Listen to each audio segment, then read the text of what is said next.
You're listening to the Galaxy Poet Podcast, a new digital platform centered around art, the creative process, and creative solutions to problems facing our world. I am your host, Jordan Ferreira. Let's begin.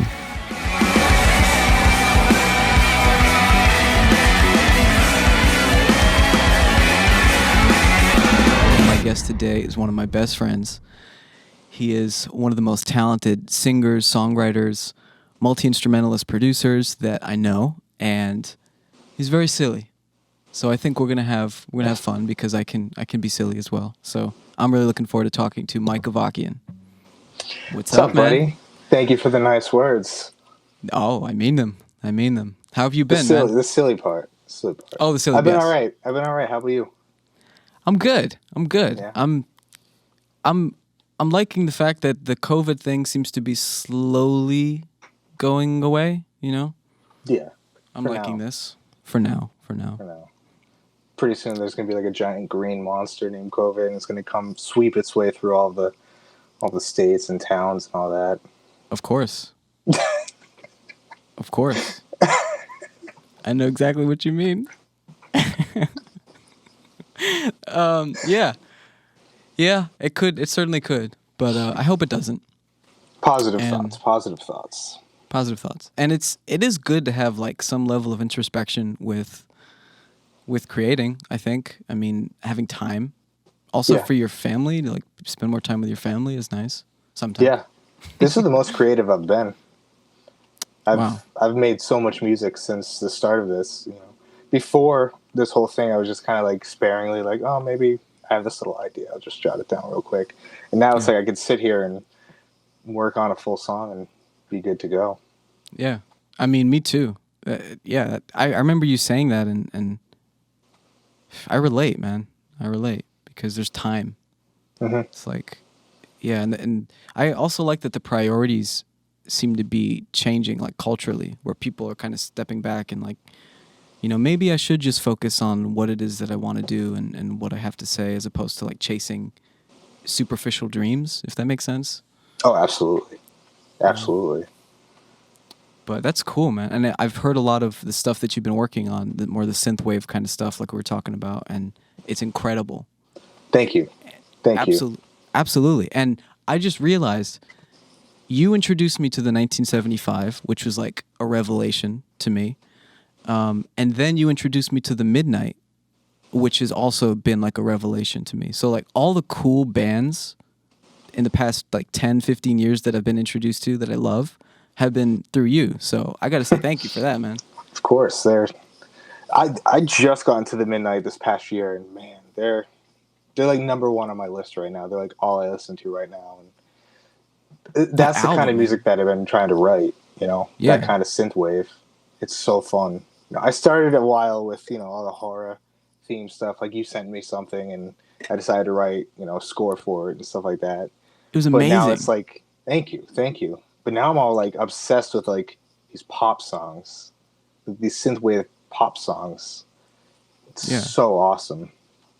And it's 80s, and it's got that 80s like neon vibe, and that's. I wish I was born in the 80s, man.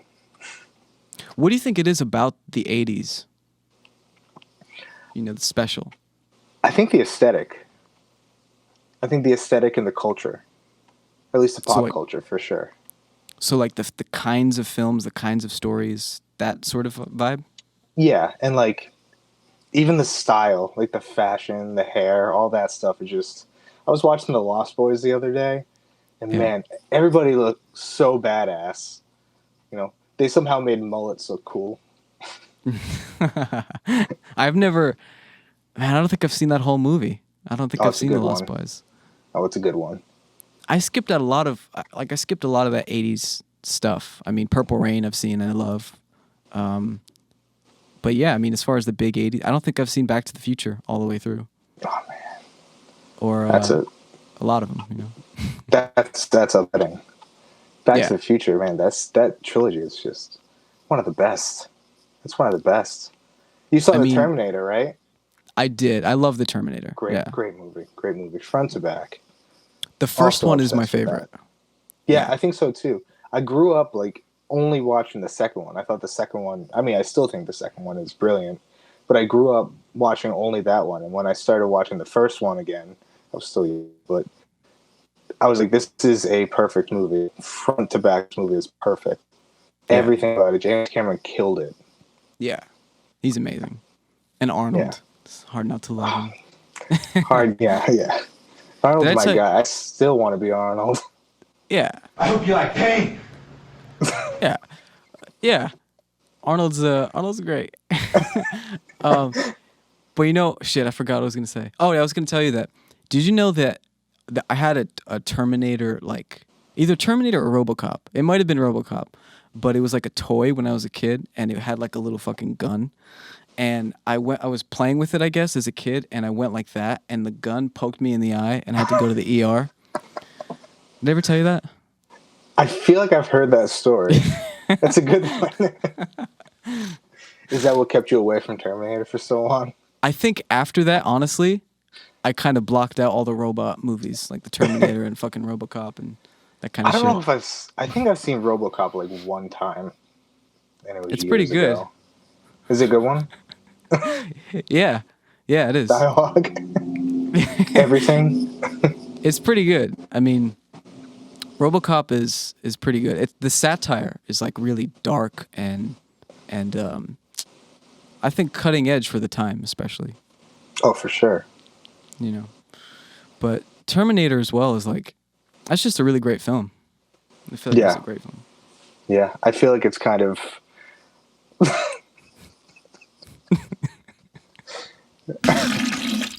Oh my god, that surprised. I didn't expect that. That surprised It me. made me jump. Made the hair on the back of my neck stand up. But yeah. So what do you think it is about the synthwave music specifically that that inspired you to kind of take this new approach to creating and making that music? I feel like it's always something I've had a thing for as far as like composing and Logic and stuff like that. You know, you throw some synths at me and I'll just start to make noise with them all the time. Then eventually I just started listening to, you know, bands like the 1975 or the Midnight or even old stuff like old Prince and stuff like that is all, you know, electronic drums and stuff like that. And I just kind of started, you know, coming up with melodies and chord progressions, and I'm a sucker for a giant chord.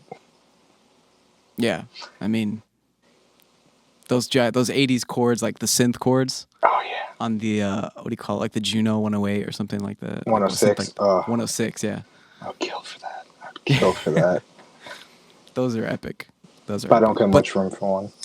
But the emulation is actually really good. Like the synth replication of those, like the plugins. Absolutely. Oh yeah, for sure. I got Tal Uno, I think is a brand that I have, and it sounds crazy. It sounds killer. I was watching some making of, you know, the guy from Midnight working on a song, and he uses that, and it just sounds killer, man. He's got all the synths, but just like the stuff that I send you has it all over it. All the stuff I send you is all like Juno and DX7s and those kind of synth sounds. It sounds Anything amazing. 80s. Thank you. But you know, this, like, hearing this and hearing how close like companies are getting to replicating vintage instruments, it makes me feel like there's going to be a time in the not so distant future where, like, you know, tube amplifiers and, you know, vintage like clavinets or vintage keyboards, they're going to kind of be like obsolete. Yeah. You know, do you get that sense? Yeah, they kind of already are. Yeah. When I was at the 30 Seconds to Mars thing, it was all Kempers. Like no. When you played live with 30 amps. Seconds. Yeah. When you played on stage with them. Yeah. Yeah, I didn't go through an amp. I went through the Kemper that they had set up there. So there was no guitar. There was no guitar player on stage, right? It was just you. No guitar player. Yeah, just me. All No the other amps. stuff was all backtracked. Wow. All the guitar stuff. Yeah. Were they singing live? Like, was Jared Yeah. singing live? He was. Yeah. Were there tracked like background harmonies or something? No, the bass player, the side guy, he was Yeah. singing. He crushed it with the harmonies. That's But yeah, really cool. All the vocals were live. The bass was live. The synths were live. Drums, obviously. It was just guitar. There was no guitar. That was the Wow. only thing that was tracked. Yeah. That's cool, man. Because I do admire Jared and I like that band, and I know you're the one I think who introduced me to 30 Seconds to Mars as well. But but yeah, it's cool to see that they're doing something. I mean, everybody's sort of taking on that like backing track approach for live, whether it's pop or rock. I've even seen Dream Theater do that, which was weird for me. They're doing that now, yeah. Yeah, like John Petrucci was singing background vocals, and you could tell it was obviously James LeBrie's voice. So it's weird for them to do it of all people. Yeah. But yeah, it kind of scares me a little bit because I feel like where's going to be the separation between the artistry of performance and what's already been pre-recorded? You know what I mean? Yeah. I mean, there's obviously always going to be something live, but how live at this point? Yeah. You know what I mean? Like you wonder too. Like you watch like SNL bands play on SNL. You got to wonder whether or not it's like for convenience sake, if it's them playing or if it's a backing track in general. Yeah. I think it's all become more convenience. Convenience for a sound guy, convenience for this and that. Yeah. But I get it. I get the convenience part of it, but it's like for example, recently I saw this clip of Aretha Franklin, and I don't know what it was, but I was like on this Aretha Franklin like thing, and I was listening to her. She was badass, but she was singing at like some event for Obama or something, but her pitch was like, and again, I don't know if it was tuned afterwards or whatever, but her pitch was perfect. Her performance was perfect, and I thought like, you could never really get this level of artistry through the direction that we seem to be going in, which is like all artificial, all canned. So it just makes me wonder, I think singers of that caliber and from that era, I don't think that they would do much lip sync. I don't know, but I would take it as, they wouldn't be doing much lip syncing or anything like that. I feel like they got the talent, they're throwing it out there. Right. You know what I mean? It was unbelievable, her pitch and all that. But again, who knows? Who knows if it was worked on afterwards? There's this guy, Sam Ryder. You should follow him on Instagram. He's this dude from England, and he sings, man. He can sing his heart out. He's got he sings like even stuff from like the stage play Wicked, stuff that's like impossible for even like some of the girls to sing. He just nails it. You got to check it out, man. He's unbelievable. Alicia Keys posted a video of her reacting to him singing one of her songs, and she was like, "Oh, oof!" Like getting super into it. That's cool. Yeah, she's another badass. amazing talent. Oh yeah, that's crazy, man. It's crazy. Like I don't know. I see clips of like Billie Eilish, who is an artist I admire, who I think is very talented, but I see clips of her on stage, and it's like, yes, she has two musicians with her, but everything else is like all the harmonies are kind of canned and everything's backing track, and it just makes me wonder, like, is that the direction that art is going in? And I feel like it is, I feel like people of the sounds. I don't know why this sounds so old of me to say, but the generation younger than us, whoever is 18 or 19 now or even younger, I feel like what they hear is what they want. Right. Like if they hear Billie Eilish play live and it sounds like a live show, like her just kind of jamming, they're not going to be into it. They're like, "Oh, this doesn't sound like the album. I didn't come to see this. I came to see her sing her songs." You know what I mean? Yeah. That's how I look at it. But we're musicians, so we go at it. We go to shows thinking like, "Oh, I can't wait to see how they're going to play this live. I can't wait to see the harmony parts and hear those live and stuff like that." Yeah. But I actually watched that documentary last night, the Billie Eilish one. It was awesome. It got more into like the mental stuff of it, like her like struggling and getting used to like the tour and stuff like that. And she has people like, she's at award shows and she's got like people like Katy Perry coming up to her, and she's like, "Listen, it's going to be a wild ride, but if you ever need any help, please reach out, talk to me." And it's crazy to think about. Like Justin Bieber's in it too, and it's crazy to think about. Like nobody really says much about him anymore. Yeah. You know what I mean? But like for 10 years he was hot. That was all it was. It was Justin Bieber. but now you don't hear too much about him. It's like maybe it is only a short period of time that these artists have. Yeah. I mean, that's my dog. No, it's okay. No, I agree, man. And particularly in pop, like I actually think Bieber is incredibly talented and I'm a fan, but I think you only have a window, right, where you can do your thing. And you can be at the top of your game and be at the top of the world for a pretty long time, as he has, but eventually that window is going to close. And then it's something else, right? Now, Billie Eilish is sort of the new kid, right? She's sort of the new generation's rebel. And not that Bieber was ever like a rebel, but I feel like I think the pandemic has probably accelerated that shift in maybe cultural interest in Bieber, because people are in survival mode and they're sort of like, well, I like Bieber, but it's sort of like I gotta fucking get food for my family and I have to survive, right? Yeah. Yeah, I mean, yeah, I don't know.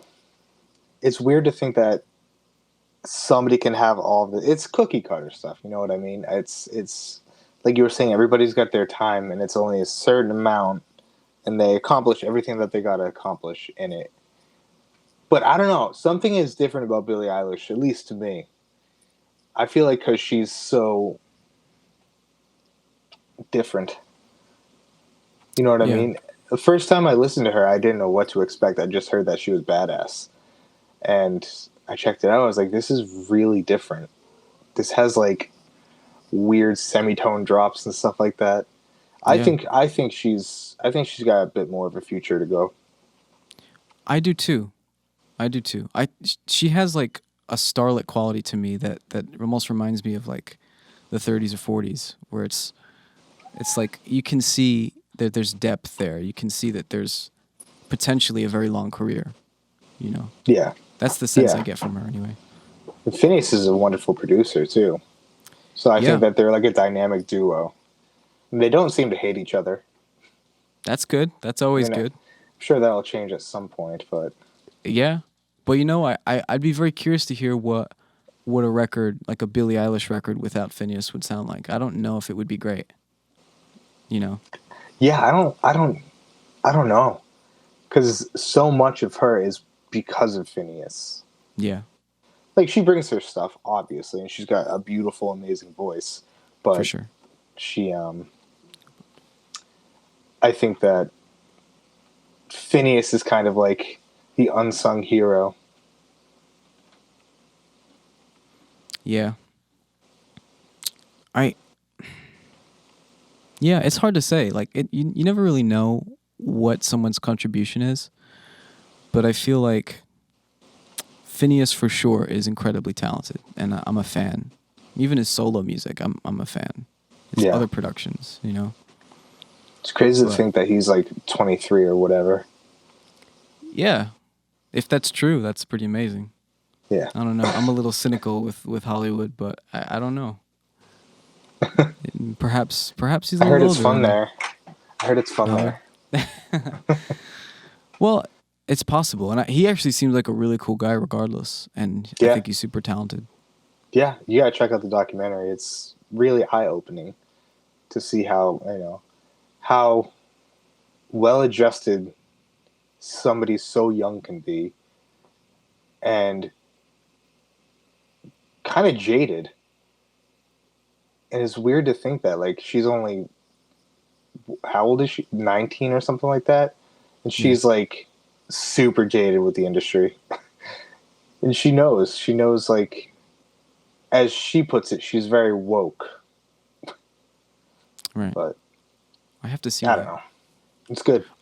I think, even with, like, the podcast that we had just finished, before we started talking, there was something that was said about the concept of like people like having their ego stroked in entertainment, and the incredible Bill Oberst Jr. was saying that he was at a red carpet event, and that he was saying like, oh, it looks like you've lost weight, and And this co-star was sort of like, "Oh, thank you. That means a lot."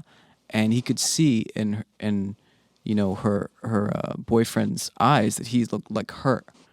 And he realized like, "Oh, I forgot to stroke his ego too." And he was saying you need tentacles because there's so many like but I don't Everybody know. wants their ego stroked. I feel like that's human nature. You don't want Yeah. somebody to just be like, yeah, you kind of look like shit. Yeah, you don't want that. That's for sure. No. You want some positive acknowledgement. Sure.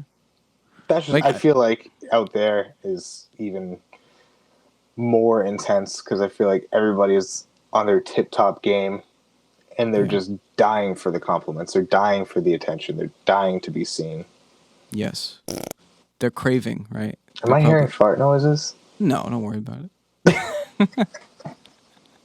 I actually wasn't sure what that was. That wasn't me. Oh. But yeah, I think that's true, man. I think when it's in a heightened environment like that, it's kind of it's just heightened in every way, right? Or in every level. So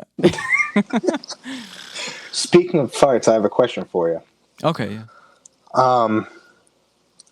When do you think the fart became funny?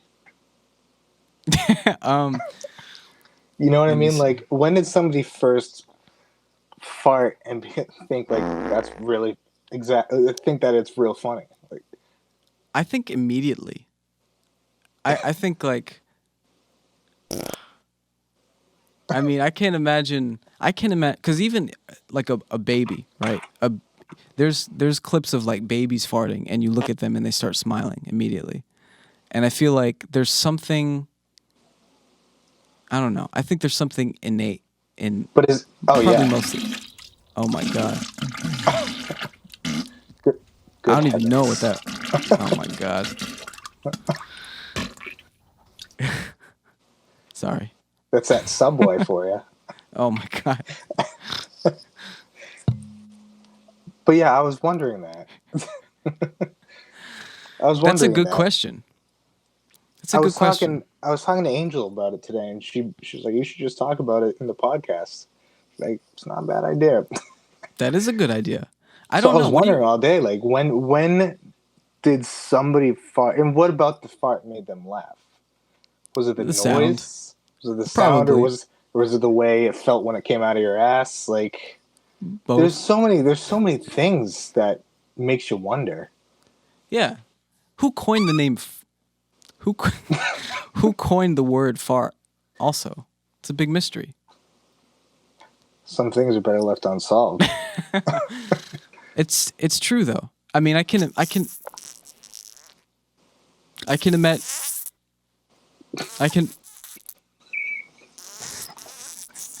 I don't even know what's going on. I can imagine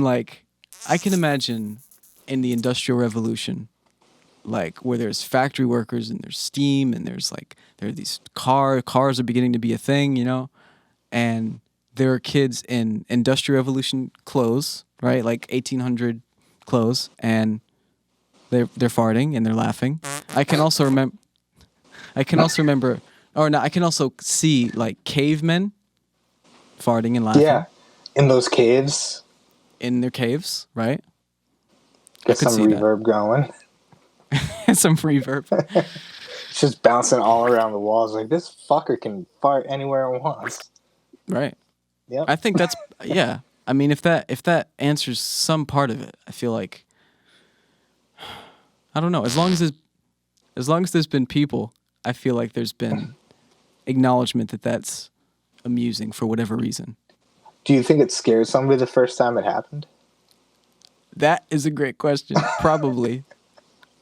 Because I know my sister's dog, when she would fart, she would get scared and run away from it. Okay. So I wonder if it was like some sort of reaction like that, or maybe they felt like their body was falling apart. Right. You know what I mean? Wait, did the dog fart itself awake? No. Oh. She would just fart and get scared and run away. Right. Right. Yeah, this is a mystery. I don't know. What do you think about all this? I think that it was. I think you're right. I think it was just something we were born with, like intuition with farts. I think it's just something that, I mean, I can't remember ever being taught that farts were funny. Right. You know what I But mean? you've I always mean, laughed. I've always laughed.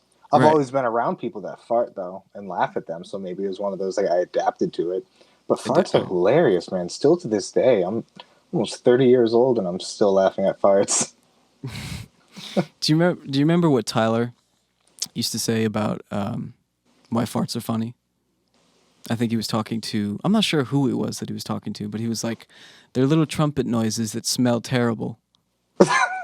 And that was his explanation for why they were funny. Which I think is pretty great. It's pretty spot on. But yeah. He Sorry about that. He was talking to Angel one day. He was like, I know his farts, I know how they sound, I know how they smell. Oh my God. Well, I feel like, yeah, I mean, it's hard to say. It's hard to say with any certainty what happened, but I can imagine that just being an innate part of human nature. That would be my guess. Yeah. Yeah. You know, in the same way. And, but yeah, I mean, there's so many things. Like, I often wonder, there's so many questions I have about just the origins of things. Like, you know, where did all these words come from? Where did the word shit come from? What's the origin? I don't know. Do you know? The Great Tangerine War of 1842. Tangerine War? Somebody had a war over tangerines? Yeah. Yeah. But they're so small. It was the first tangerine. It was the first tangerine. For the first tangerine? In the 1842, yeah. But where did the word shit come from? Some will never know, I guess. Yeah, the Tangerine War. Yeah, I don't know, man. I do feel like with the situation with quarantine and COVID and everything, I do find it kind of encouraging that people are like using it to kind of reorganize their values. I think that's awesome. But it's humanity, I think, I don't know. Like I see all these things with, you know, I see footage of like Donald Trump at the conservative thing where he gave a speech recently and he's talking about maybe I'll run again. And I see all these people like championing that. And I kind of wonder like maybe that's just what humanity is. It's like a collective of people of varying, you know, levels of consciousness, and that's some people think he's the greatest, and you know.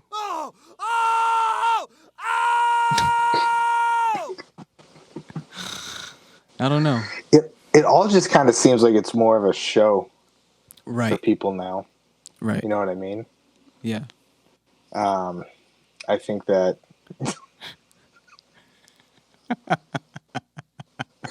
I saw your hand move. I knew something was coming. I'm sorry. I hope you like pain. Yeah, I just think it's all a show now. Obviously, there's truth behind everything like that, but I just think that it's become more entertaining for people than it should be. Right. I know that I'm entertained by the whole thing.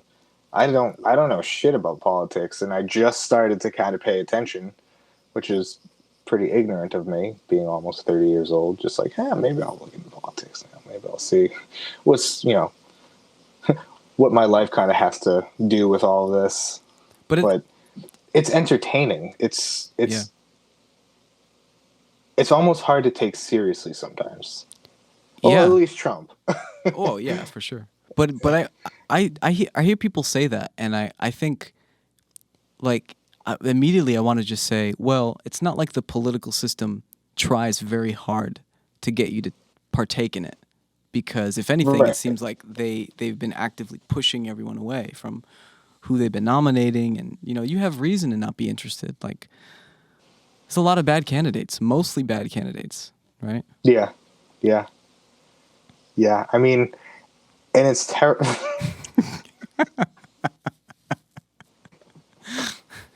That looks like someone, and I just can't figure out who it is. Every time I'm seeing it, I'm like, I feel like I went to high school with a girl that looked like that. Or a guy.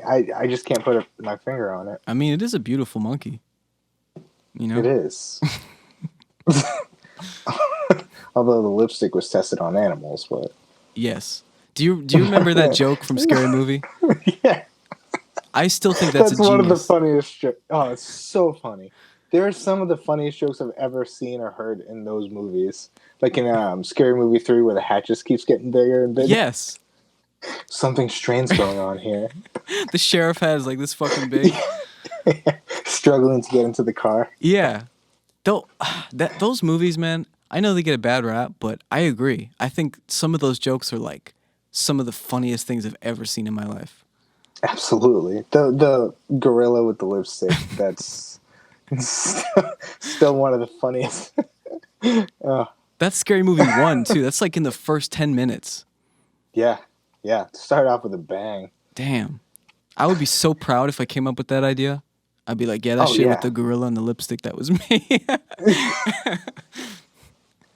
Even just describing it sounds fucking ridiculous. It really does. Yeah, you know that gorilla with the lipstick? Yeah. Is that a dog or The Exorcist? I can't even tell.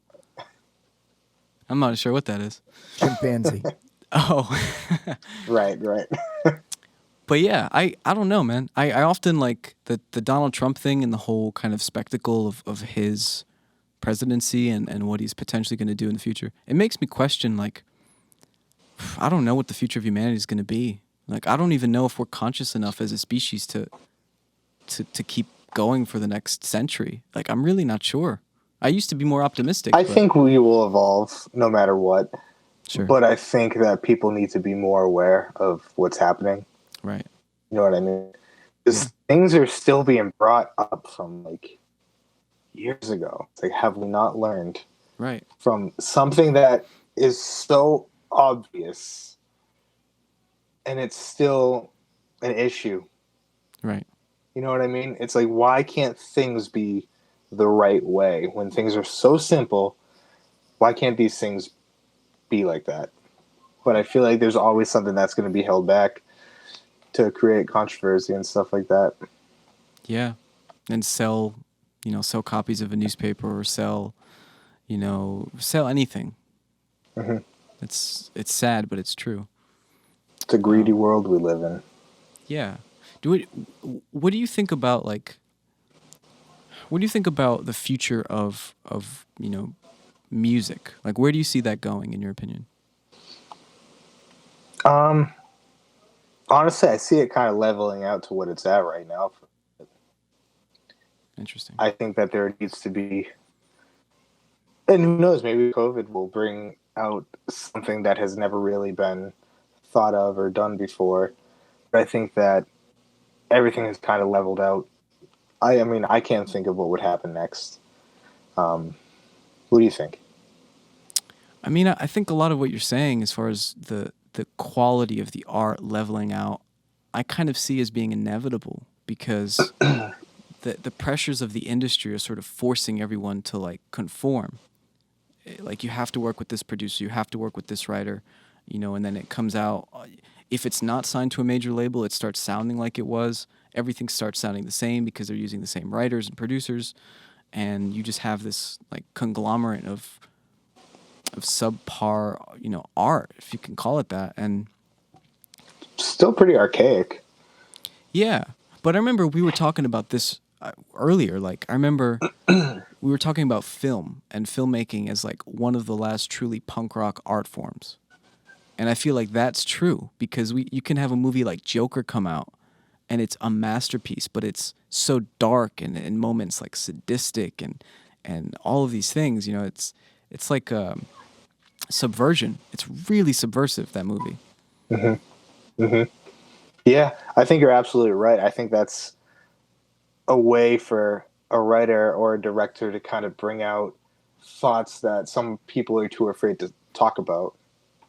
So they're able to relate to it via television or film or music or anything like that. Yeah, I mean, it's funny. You think of movies, and there's, at least in my opinion, I think that there have been a lot more things said with film, if that makes sense. Yeah. Am I going off on a tangent? No, it makes perfect sense because, I mean, all the most inspiring art that I've seen recently, I mean, it's some of it has been music, but honestly, like, not like Joker. When I saw Joker, it was like a revelation. Like that moment at the end of the film when he's kind of assuming that character of the Joker, and even though he's done all these dark twisted things, and you somehow end up like identifying with him, you somehow end up like being on his side and cheering him on. That level of like sophistication and also nuance of human psychology is art that's way deeper than anything I've experienced like listening to recent music. Yeah, I mean, if you think about it, he's more of the victim in that movie than, anyone else. You know what I mean? Because he's the one that's mentally being tortured. Right. I feel like that's what the movie is more about, is, even somebody who is completely villainized could actually be the one that's the victim. Yes. Yeah. And I feel like with film, you're able to get out what you're thinking in your head, like pictures or visuals or stuff like that, scenarios that you think of and stuff like that, daydreaming and all that. You can get them out onto paper and then out into actual pictures, actual film, actual this and that. yeah. And I think that's why it's still like the most, like you said, punk rock version of art, form of art. I agree, People are man. getting ballsier too. They are. And I wanted to ask you this, like, because it's so interesting to me that, like, the PC culture is really at the height of its irrelevance, right? It's, like, more important now than ever to be very, very politically correct. And I think there's a lot of good that comes with that. But what scares me is, like, I worry that artists are going to start self-censoring. And then we wouldn't get films like Joker. We wouldn't get films like whatever it may be, Taxi Driver, right? Or anything like that. So, but what's so interesting is like when PC culture is really relevant, you'll have things like Game of Thrones, right? You'll have things like Joker. So there are these things running in tandem, and it gives me hope that maybe when PC culture is like even more intense than it is now, that maybe we won't have to sacrifice any of that art that could be inspiring. Because I think Joker has a lot of commentary on society. It's brilliant. I think it'll intensify it, if anything. Yeah. Because if you think about it, the movies now are becoming more and more intense and more like shocking. I mean, not like scary movies, shocking kind of stuff. I'm talking like, movies like Joker, movies like like Black Klansman. Have you seen that movie? No, I've heard a lot of great things though. It's a brilliant movie. Stuff like that, like stuff that is touchy now.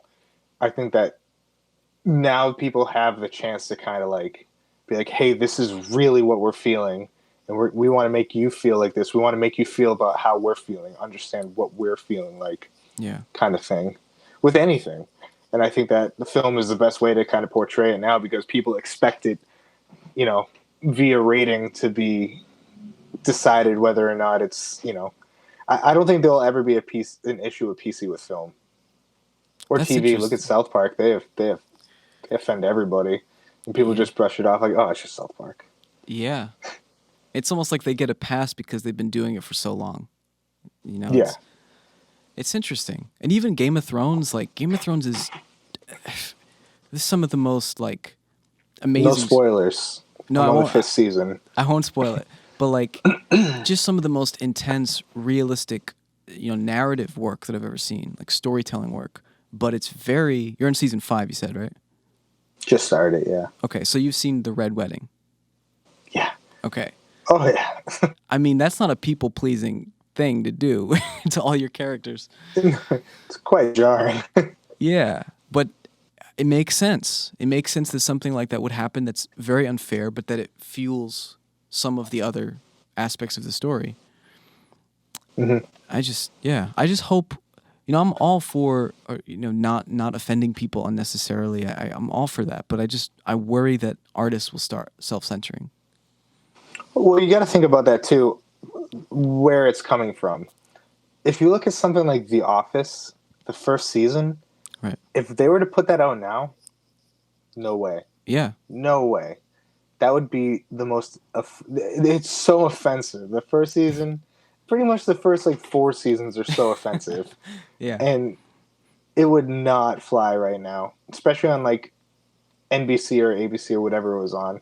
Sure. It would not fly with that right now because of the political climate and the PC culture and stuff like that. And I think that's because those stations are more accessible, more like everybody can watch this station kind of thing. News is on this station, but something like HBO or movies or Netflix or anything like that, that's where you see the touchiest shit come out. Yeah. Yeah, it's true, man. I guess it's just gonna be dictated by the certain culture that society is in at the moment, the level of consciousness that people are in. So yeah, you wouldn't get something like Office, but maybe you'd get something that's our version of that. That's that cultural version of Office, which hopefully wouldn't be sanitized, but I don't know. They say a lot of crazy things in The Office. They really do. When I started rewatching it, I was like, oh my God, this is absolutely way too offensive to come out right now. Yeah. But you could tell as the seasons went on, things got more and more PC. Right.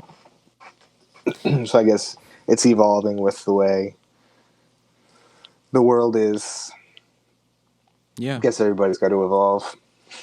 Yeah. I mean, that's one of the things about music where actually I relate to people who say things like, I don't want to hear, I want to listen to Drake or I want to listen to Juice WRLD, because it's like, it's something different. Like the 808s and the production and all that stuff, it's different than your typical production. So it makes it exciting.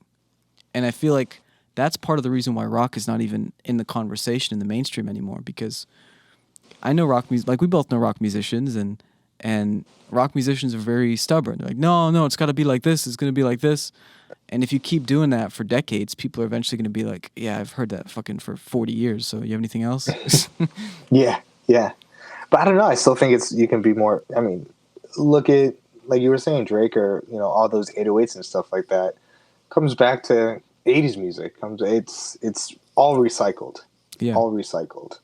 So no matter what, I feel like it's hard to kind of spot what would be considered new. But as far as rock music and stuff like that goes, I feel like that's it's gone away. It's been swept under the rug for quite some time now. But yeah. But then that's helped, it's helped me listen to different things and, finding bands like The Midnight and stuff like that. John Bellion. Yeah. Oh, I love John Bellion. You introduced me to him as well. He's great. He's great. But I wonder, if rock, like, for example, one of my favorite singers, Cedric Bixler-Zavala from the Mars Volta, he recently posted on Instagram that we should let rock die because something beautiful will grow in its place. And I thought that was a very interesting sentiment. But yeah. I also feel like rock music probably can't re-enter the mainstream ever again in the same way, just because it's sort of predicated on things that are anti-PC culture. Mm-hmm. The whole idea of being a rebel and being like a rock star, that's completely the antithesis of like what's acceptable socially.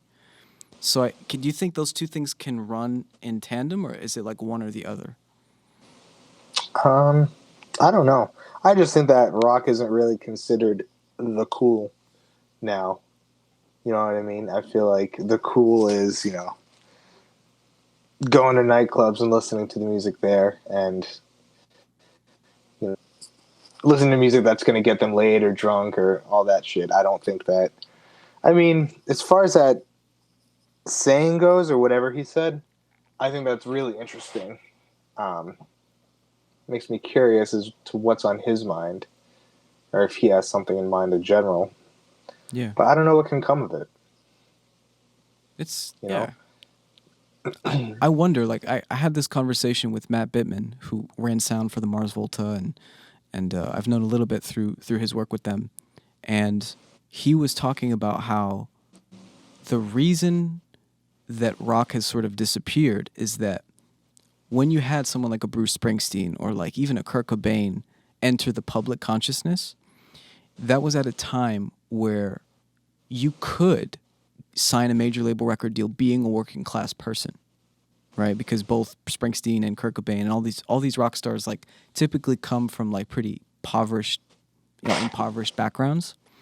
Right. So he's like, now, just the way the industry is set up, like it's impossible to do that unless you have a reserve of money. So the people that are entering the consciousness publicly are like people like trust fund babies. And it made me think like, wow, maybe there's something to that. I never really thought about it that way, but it explains quite a bit, you know? It also seems like nobody really has a story to tell anymore. Yeah. You know what I mean? Like Kurt Cobain was hurting, and that's why the music sounded that way. That's why grunge became a thing. That's why it became just nasty and, you know, grungy, stuff like that. Yeah. He had a story to tell, and I just think that, you know, there hasn't been a kind of music within the past decade, in my opinion, that was interesting as far as like a new kind of music. Right. It's almost like Billie Eilish, to me, is like the closest thing to what you're saying. We're inventing her whole new genre. Yeah. Yeah. It's interesting. Man. But it's, again, it's tough because it's, you know, if you take her out of that, you put a different vocalist in it, is it the same? Or like you were saying, you take Phineas out and you put a different producer behind it, is it the same? It's kind of like Belichick and Brady. Yeah. I don't know anything about that, but they're football people. I know that Belichick's a coach. Tom Brady's a quarterback. That's it. That's a miracle that I got those First two. try. I know. First try. I remember when we used to play in Mind Walk together that we'd be at like a sports bar or something, and there'd be like a soccer game or something going on, and people would be cheering, and when the other team, like the team that they were against, scored and they were all pissed off, like we would start cheering just to see what they would do. And it was really fun. Little assholes. It was really fun, I have to say, because then they just look back and give you dirty looks, and you'd start laughing. And that's one thing about like the three of us during that whole time. We were just assholes. We were just finding things to do that would piss people off. Like, do you remember?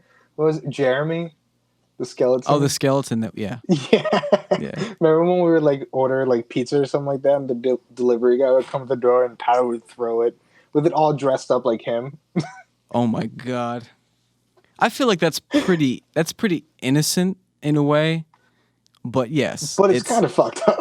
Yeah, but it's sort of like that Jackass. I mean, yeah, like we watched Jackass, we watched Chappelle's Show, we did all, it's stupid. Oh yeah, we had our stupid little skits. Yeah, I like some of her skits. Remember with Ernest whenever Ernest would play like a lick or something like that, we'd just be like, yeah, we'd start, yeah, and even though it's positive, anybody would get annoyed after a little while, but he's a pro, so he didn't.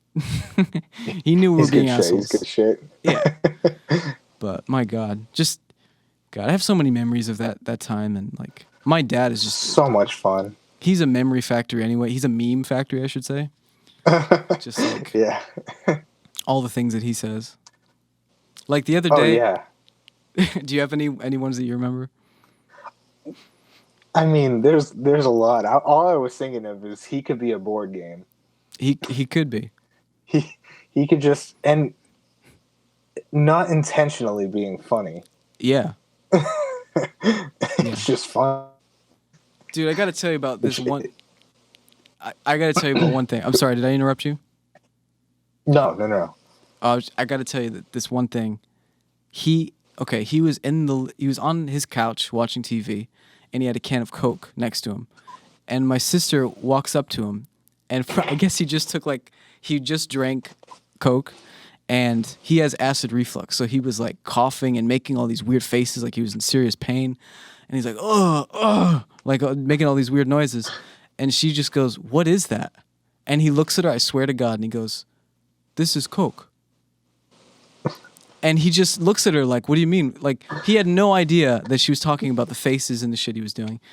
And I was watching that and like just saying, this would be fucking perfect for some comedy movie. This is like comedy right here.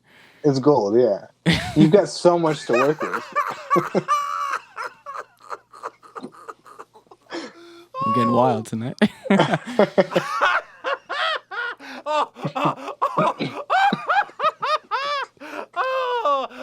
He really liked the joke. Yeah. He really liked the joke. Oh, yeah. But yeah, I mean, I don't know. I noticed that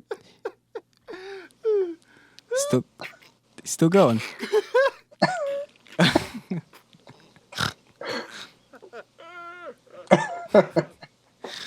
But oh my God, shit's getting wild on the Galaxy Poet tonight. Oh, yeah. This is what happens when we do too many podcasts back to back. Right. I think we need to call the doctor. Wow. Absolutely. But yeah, man. What do you think about like that this culture of producer heavy music? Do you think it's going to get to the point where it's like, I mean, we're sort of at that point now, I feel like, but the producer is going to be really the artist, and the artist is going to be like the face of whatever the producer's doing? I think you're right. I think that's what it is now. But I also see the style that it is now, the setup that it is now, I see that kind of going away. I kind of... Yeah. What do you got for me? No. I see the hand move. I know I see you a little shit-eating grin. You saw my hand move and I started smiling. I'm sorry. I see it kind of... I honestly see it kind of going more or less independent. Especially because of COVID now. Nobody's going into the studio with other people. That makes a lot of sense, because if you think about it, the pop artists are the last people who are going to be allowed to perform. So that would make sense. Yeah. Yeah, I don't know, man. I don't know. That's what I think. I mean, I feel like more people are making more albums by themselves now. I mean, what else have they got to do? Yeah, it's true. And I'm laughing because I'm thinking of some of the clips that I played before. I'm sorry. But yeah, I think you're right. I think it's weird, like uncharted water kind of. It's uncharted territory, I feel like. Yeah. I feel like the industry is always going to be like that, though. Yeah. It's extremely unpredictable. Yeah. And even, all this thing of like, okay, Bieber was discovered on YouTube doing covers. Shawn Mendes was discovered on TikTok.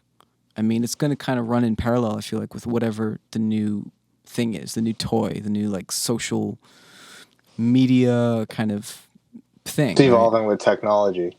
Yeah. Yeah. I guess it's kind of been like that since the start. It has. You're right. It has. The whole time it's just been, you get sticks and you're banging them together.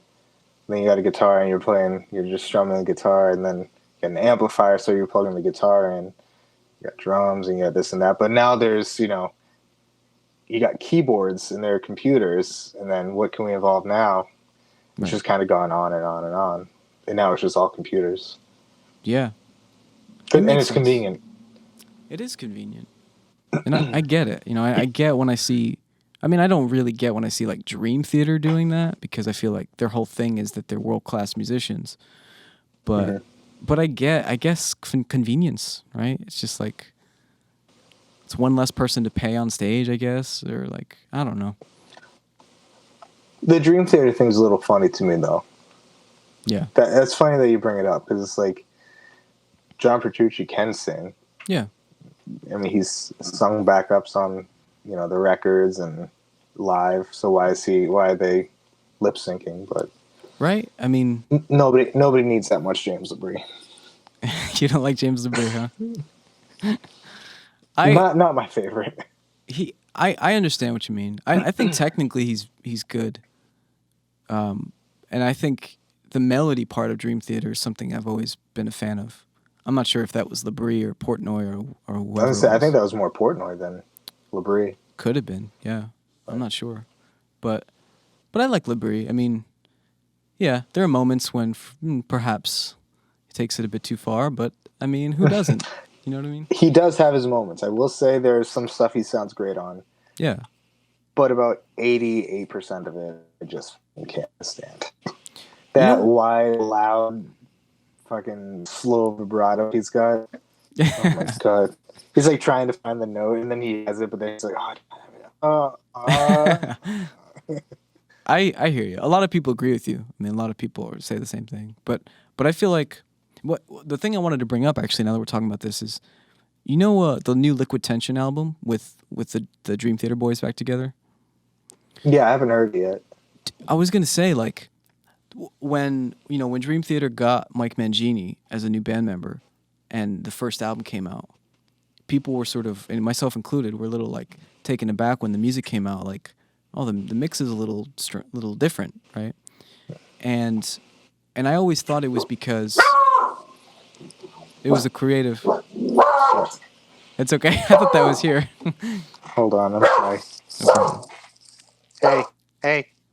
Hold on a minute. It's all right. You can cut this out, right? Okay. Yeah, we can cut it out. What are you doing? Come here.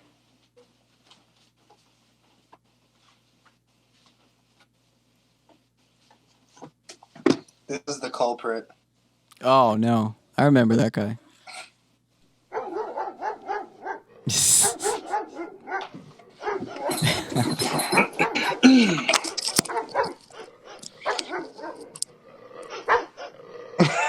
I'm not sure what's going on here.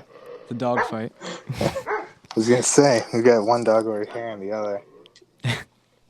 But anyways, sorry about that. No problem. I was just gonna say, like, that new Liquid Tension album sounds like an older Dream Theater album, and it made me question, like, okay, then why do the other albums sound?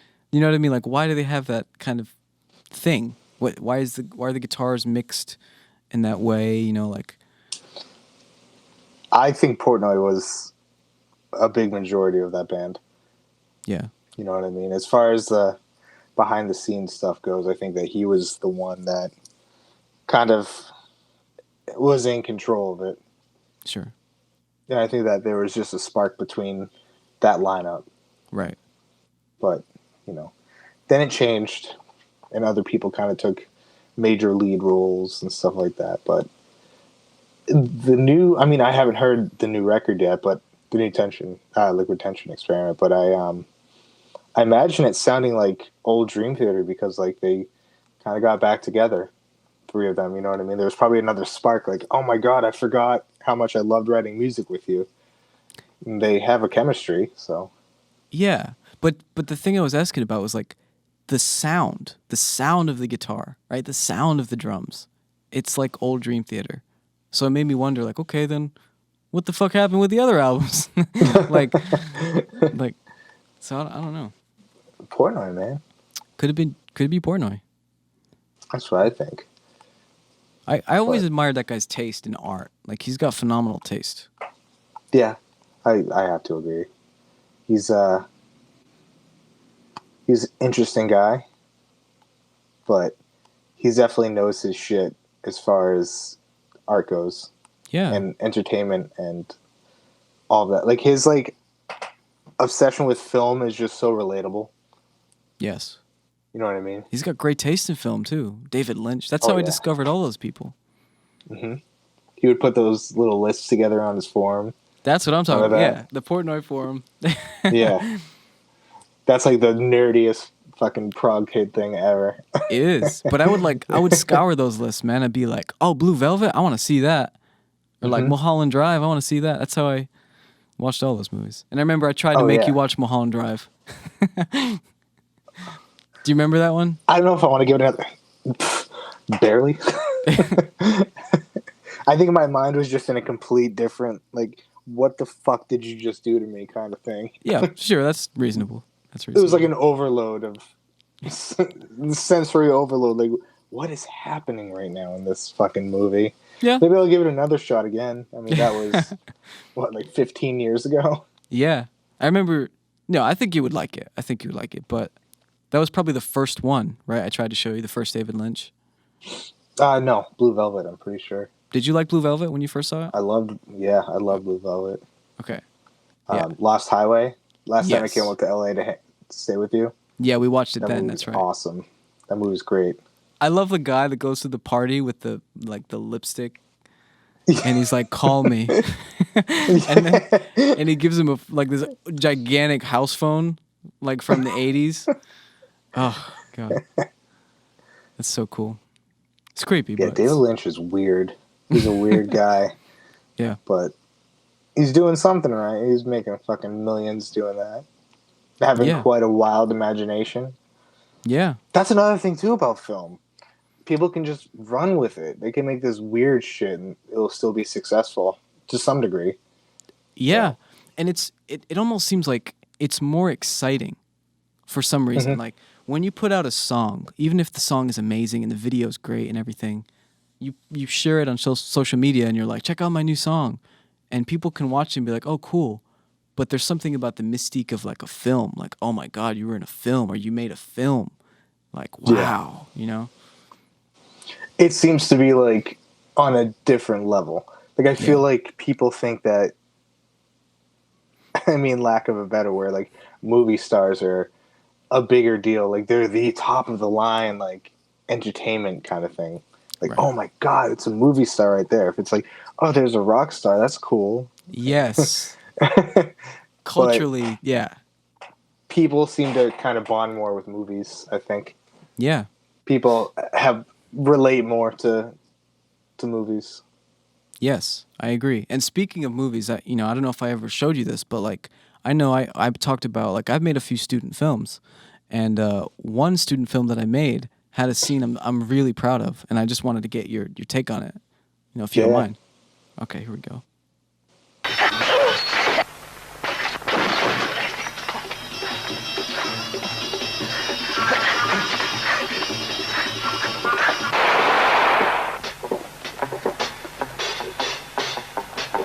That's very You should grow that mustache back. I was thinking about that the other day.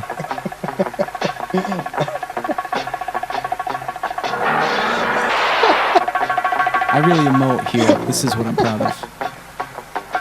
Is this what you were nominated for? Yeah. That was a real mirror, too. Is that real blood? It's fake, but it looks real. And very proud of those the real way. bell bottoms. Real bell bottoms. Nice. Very proud of my acting here. That wasn't planned, but it worked in the scene, I thought. You've always had a thing for improv. I think that's my strong suit, you know?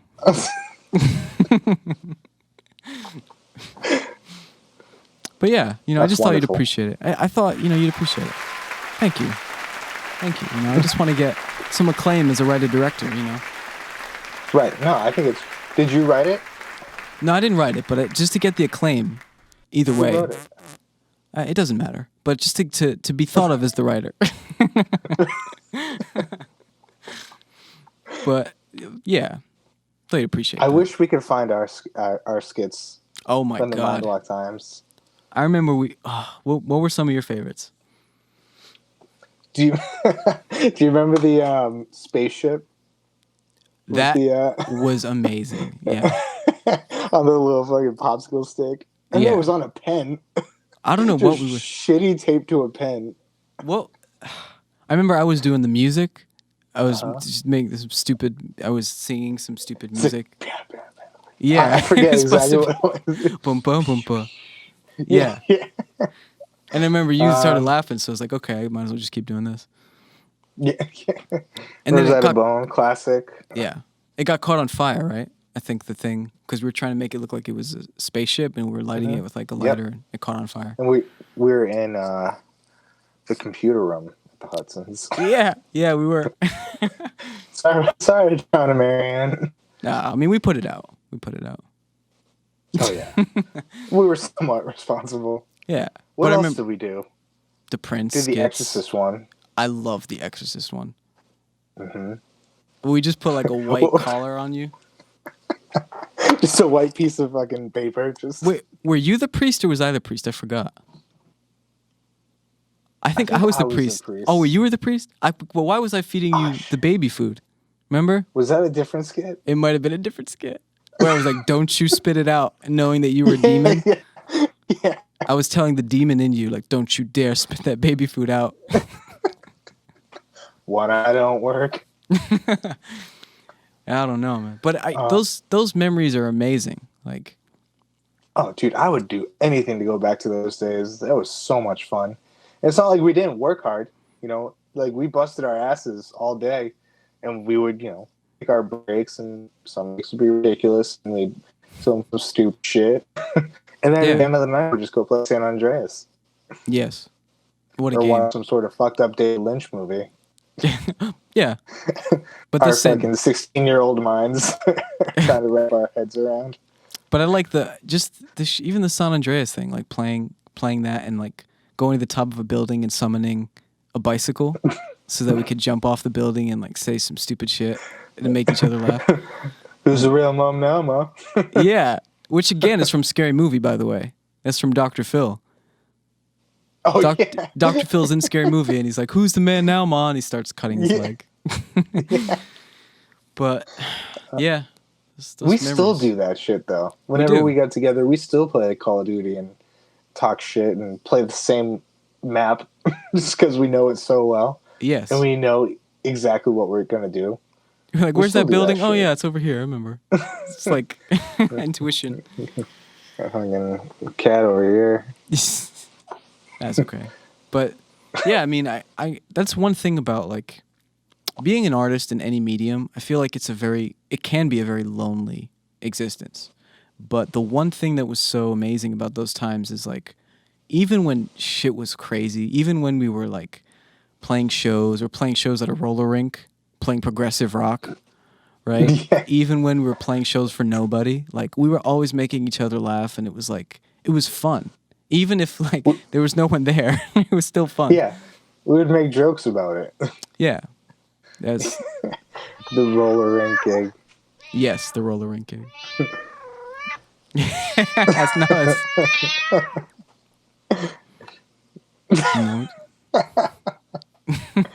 Everybody loves John C. Reilly. Oh, you gotta love him. But yeah, all that stupid shit, we never really complained about it. I don't know. Yeah, we always had fun.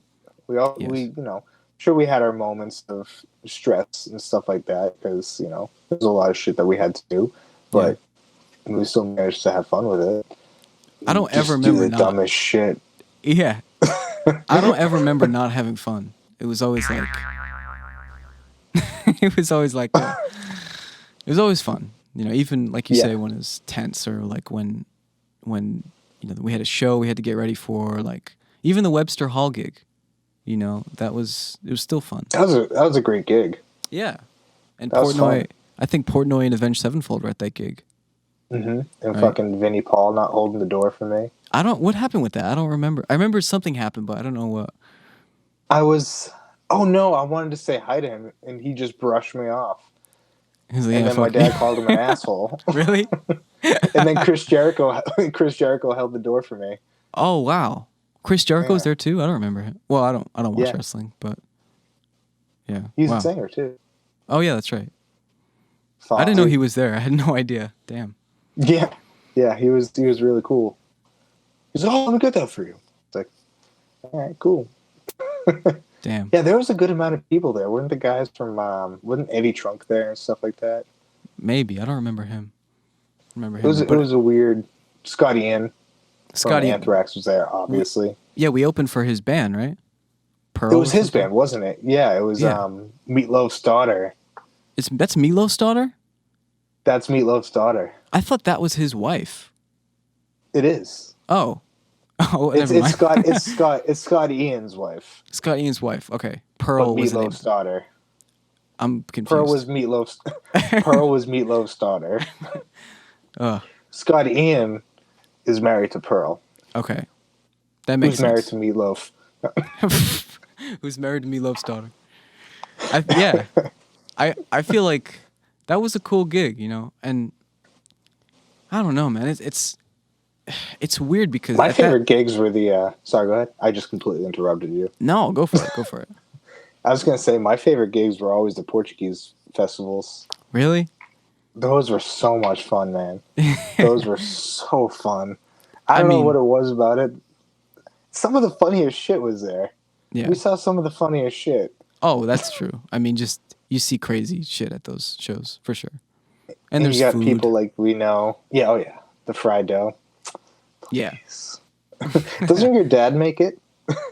He used to be a baker. Can you believe that? Did he really? Yeah.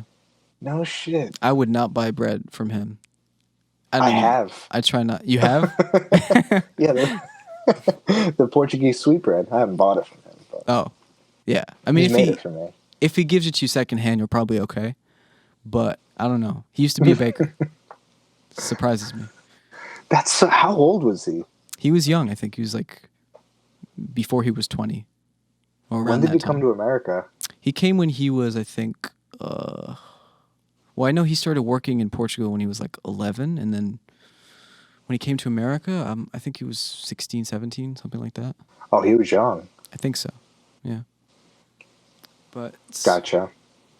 it's crazy. But that's the one thing I was going to say. Like, being an artist it can be a very lonely existence. But the one thing I feel like artists have over everyone else is they have these memories and these stories that nobody else has. Like you have stories of like, oh yeah, remember the time we played for no one at a roller rink at someone's birthday, or the time we played YYZ for someone's birthday party and they like shut the window. The window's getting shut. Yeah. As we started. But yeah, we have memories that are like they're still funny. Oh yeah. They're like straight out of Spinal Tap too. They really are. And then we would just make fun of the shit that we had no control over. Which is kind of a great approach to life, really. It's working with producers too. I feel like brought out the silliness in us. Because after we would be at the studio all day, being just burnt out and stuff like that. We'd come home, we'd play San Andreas, and just say the dumbest shit, and then somehow the next day just do the dumbest shit at the studio. Yeah, yeah. But that's another thing too. Like every producer that we worked with in Mindwalk was super talented. There's no question. But I've always found it so interesting that like the producers then and a lot of producers that I've worked with like since, it's sort of been like they hijack the project. They're like, oh, that's what you want to write about? Oh, okay, haha, that's cute. Let's make it about this. And with like no consideration for what the artist is going to, that the artist maybe doesn't like that, or that it's not them, or it's not authentic to them. I found that interesting. Like a song about a strip club when we were 18, or not even 18. Not even 18. I mean, the fact that we were teenagers, right, and that a producer would say, "This song sounds like it's about a stripper," and I'm like 15 years old, and he's making me sing these lyrics, and there's really no other way out of it. It's like, okay, we have to do it. I have to sing it. Yeah. It's weird. It's there's some. It's fun with the Art Crime EP. Literally, not much changed on it. I know, because we didn't really have a producer that gave a shit. Like, what did that guy really do to those songs? I mean, Alone, I guess he did. I know that he fucked up my keyboard. That's what he did. He did that before we started. Yeah. Fucked up your keyboard. He fucked up my keyboard. He slept while we were writing. He slept? You don't remember him sleeping on the couch? I vaguely do remember that. Yeah. Yeah. He was the engineer was the one that was doing all of the work. He was so then why pay for that name? I don't get it. It's the name. It's the name to throw something on. We were supposed to originally work with Don Johnson. Oh, Don He's the guy Gilmore? that worked with. Yeah, he's the guy that worked with Linkin Park. Yeah, I was all excited to work with him, but yeah. Mm-hmm. But no, we got the next best. But I mean, I think alone there was some contribution there that made the track better. But I just feel like, I don't know. I asked myself, like, what the fuck did that guy actually do? You know what I mean? There was one thing I remember him doing that I really liked, and I still do it sometimes in the songs I write. It was the last half of the last chorus of "What Do You Say" when he made it double time. Yeah, I remember really liking that. yeah, and I think that's a good contribution as well. But I don't know, just like the whole vibe of like him telling these teenagers stories about how he would bring women back to the control room and like and fuck them and stuff. And I'm like, oh, okay, cool. You know, I'm like 15, right? Like, I'll never forget when he was like, you tell all your friends you're working with a Hollywood producer, and you just look deadpan at him and go, no. I don't think he liked that. See, that's my problem. He didn't like us. I don't know. Maybe he was didn't. he was mean. He was brutal. He was brutal to Tyler. I don't know why. I mean, Tyler's probably better than all the drummers that he's worked with. Oh yeah, easy. But I don't know, man. I guess it's going back to that thing of like, when you've had some success, I guess you just expect, or you're entitled to like getting your ego stroked. And I feel like the thing with me is, and I'd love to hear if you relate to this or if you agree, but I'm happy to be respectful. Like, I'm happy to be like, oh yeah, I mean, this thing that you did, like, I'm a fan of it. Like, you did great work. But if you need me to do that every day, I'm sorry, man. There comes to a point where I'm like, all right, let's just cut this shit. Let's just get to work. And can we not have this be about me stroking your ego? Because this is getting really annoying. I totally agree with that. That's probably hurting me. Agree. And I feel like sometimes it's like you're automatically set at that expectation. Like you're almost like you don't want to offend the person by not stroking their ego. Yeah. You know what I mean? Even if they know that you said this a million times, like, oh, I love that. That sounds awesome. You know, you're afraid to not say it again because you don't want them to think, oh, what the fuck? Am I, impressive enough? Right. I think that we're just meant and made to always feel. I think the ego is just such a powerful thing and dangerous thing for some people. But I think that the ass kissing thing, I totally understand what you're saying. Like, I want to get work done. I don't need to fucking sit here and tell you how great you are. Let's get to work. Yeah. But I mean, I wonder, I guess I'm realizing that is more important to someone in that position than having an artist that could make them a multimillionaire, which sounds so stupid. But in my experience, it's been true. It's a security thing. Yeah, you're probably right. I feel like the person who was missing out on something, and when they get their validation that they're cool and they're good at their work and stuff like that, they just want to hear it over and over and over again. Yeah. Until it's not cool, till it's not said over and over again. They're like, what the hell? You just made me feel good. What happened? Did I do something? Did I fuck up? Yeah. That's quite sad, though, isn't it? Mm-hmm. I don't know. I guess I just have a hard time wrapping my mind around like a grown adult needing that level of validation. Like, if you or I were successful, like if you or I were Billie Eilish's, I don't know, man. Maybe the level of manipulation and coercion that you have to deal with every day when you're that high up, like, it kind of warps your perceptions. But I would think if you or I were at that level, we wouldn't be needing validation like that every day. Mm-hmm. And that's awkward. It's awkward too when you get too much validation. It's like, all right, yeah, thanks. Yeah, I appreciate it. I appreciate the nice words, this and that. Like, I don't want to hear it over and over again. I mean, some people get off on that, but someone told me a story, and I agree with everything you just said. But I'd like to hear your thoughts on this, because somebody told me the story where they were in a position at one point where they were signing a deal and they were meeting with the label president, right? And they were sitting in a chair directly facing the president, and the manager of the artist was saying kind of all the things you were just mentioning, like this is the most genius musician in the world, and the best songwriter, the best, most talented, new up and coming person, and doing all these things.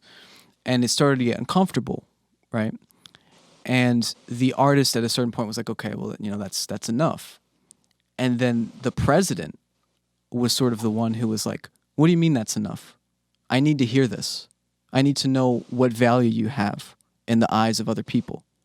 And if you're not comfortable with it, then maybe we shouldn't be working together. This kind of shit, Yeah.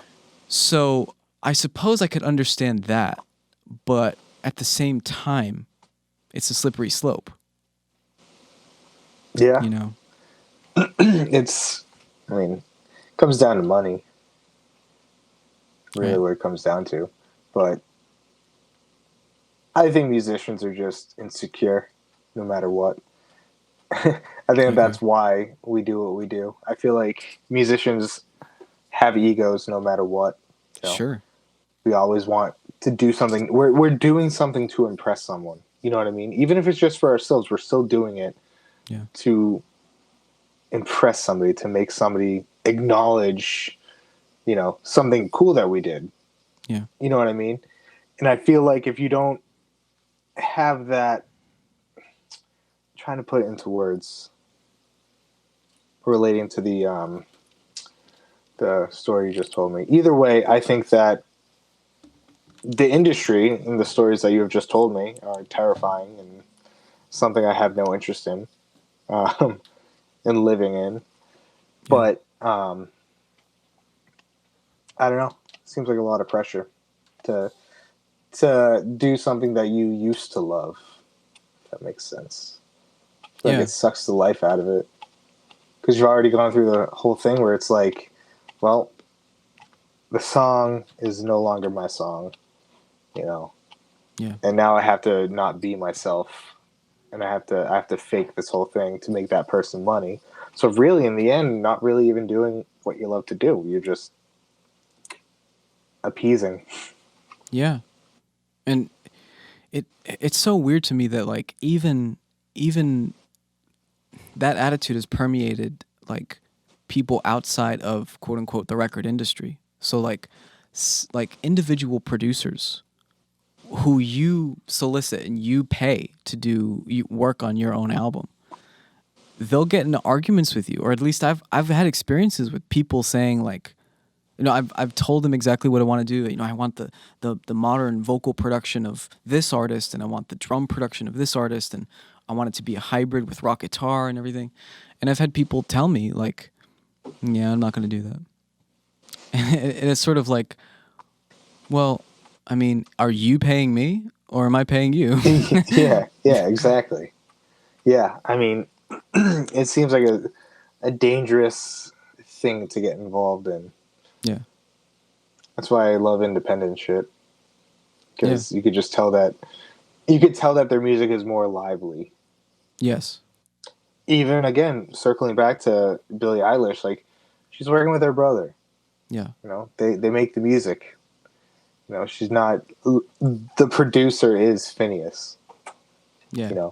So she doesn't have to worry about like trying to impress this or being told what to do by this like outsider that, is just trying to change her and her music and this and that.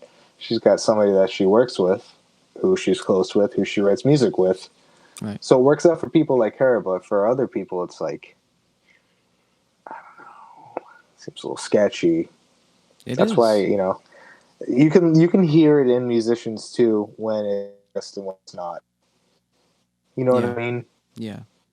Like even if you listen to like the new like metal bands and stuff like that, like Periphery or anything like that, like you could tell that there's heart in that music. You could tell that they're loving exactly what they did and they're successful at it.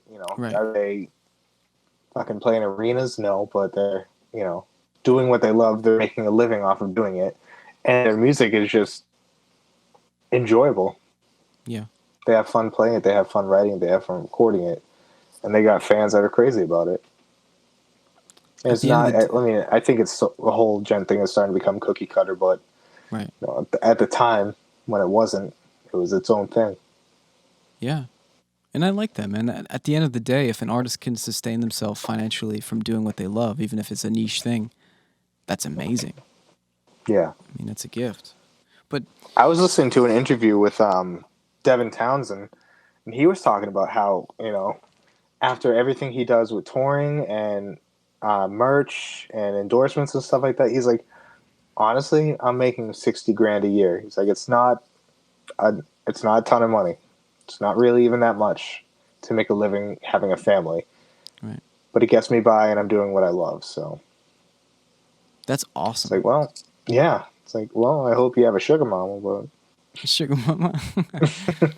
But you know, speaking of independent music, and I agree with what you're saying. Like, I think the independent kind of communities of like whether rock music or like whatever you would call what Billie Eilish is doing, I think it's gonna spawn some new eras of you know, pop culture and new genres and all this stuff. There's one thing I wanted to play you that I got here, and I think it's very much like along the same lines of independent music. Just love to hear what you think, you know. yeah.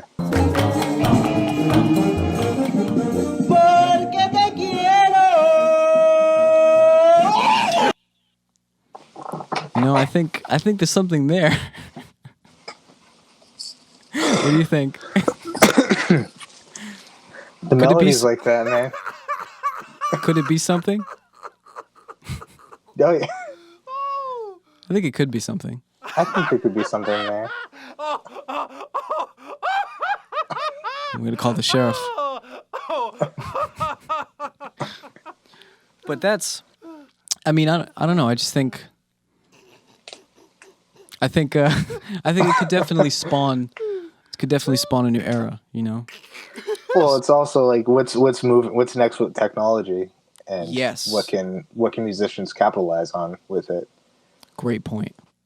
And speaking of technology, it's a great segue because I'd love to, you know, I'd love to get your thoughts on some more content because there's some things here that are around, you know, centered around technology that I think are very interesting. Mm-hmm. Just get what really happened on that Thursday here at Augusta High School that led to Chris Wood's death? The fuck is that? Shit! I'm dying in this fucking country ass fucked up town. Shit flying in my mouth. The fuck? I can't see pollen. Let's get the fuck out of this country, motherfucker. I can't even see me. And that was recorded with the camera, of course, which is about the technology. You know?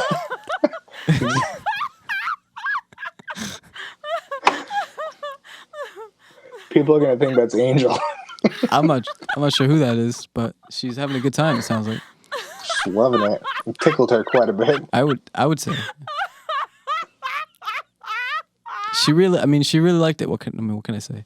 But yeah. So I mean, technology is being used. You know, all these. Fuck out this country. I love that clip. I wonder what Tesla's going to do with music. I wonder if they're going to come up with some crazy instrument.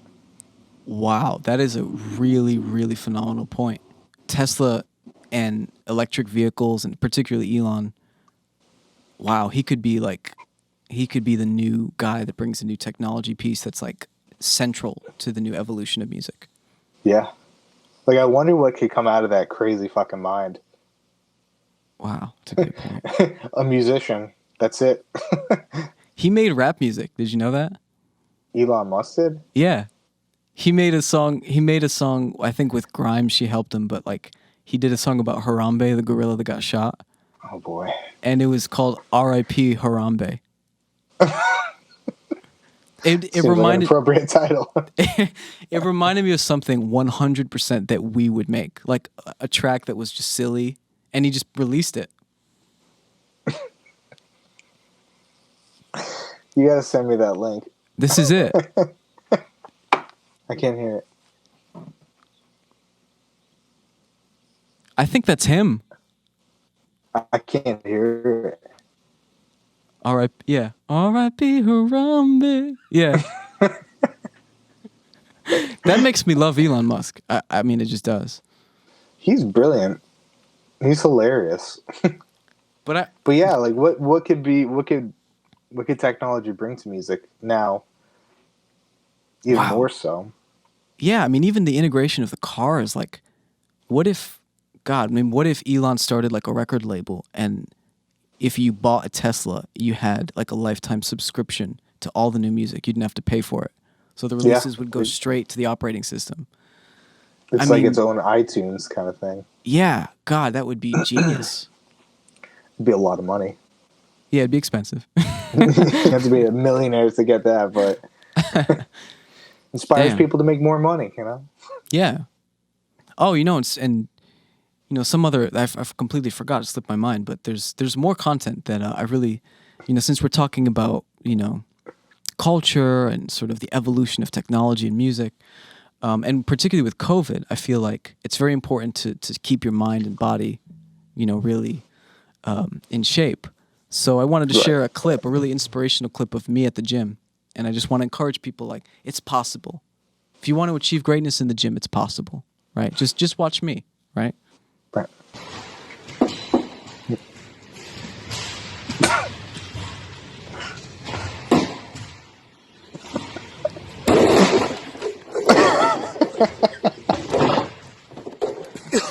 I almost had it. I almost had it. You look so different. I think it was the light, something with the lighting. You lost all that weight. Just the light makes you look, it makes you look a little different. Adds like 7 pounds or something. Exactly. And my shorts, plus everything. But but I think, oh my god, this reminds me of the Late Show with Craig Ferguson. But I think that piece that you mentioned about Tesla and like someone like an Elon Musk being a gatekeeper of the new era, like I think that is so dead on, man. I didn't even think about that. That's such a brilliant point. I think that he's gonna pull some fucking crazy holographic shit out of his ass. Music too. Holographic shit. Oh man. Well, I feel like I'm not even sure how long it's been, but I feel like I could do this for another 2.5 hours. But easy. But this was awesome, and yeah, I had a blast, man. I hope you had fun. For sure, absolutely. Awesome, and I'd love to have you back on. I'd love to do this more. We'll have to get Tyler on. Yeah, we got to get Tyler on. That was the plan for everyone listening. That was the plan last time. Myself, Mike, and Tyler played in a band called Mindwalk Boulevard, and we were trying to get everyone on, but it didn't work, so next time we will. But this was a blast, man. I hope you had fun, and would love to have you back, for real. I had a great time, man. Thank you for having me. Awesome. No worries. Of course, man. Talk to you soon. Yes, sir.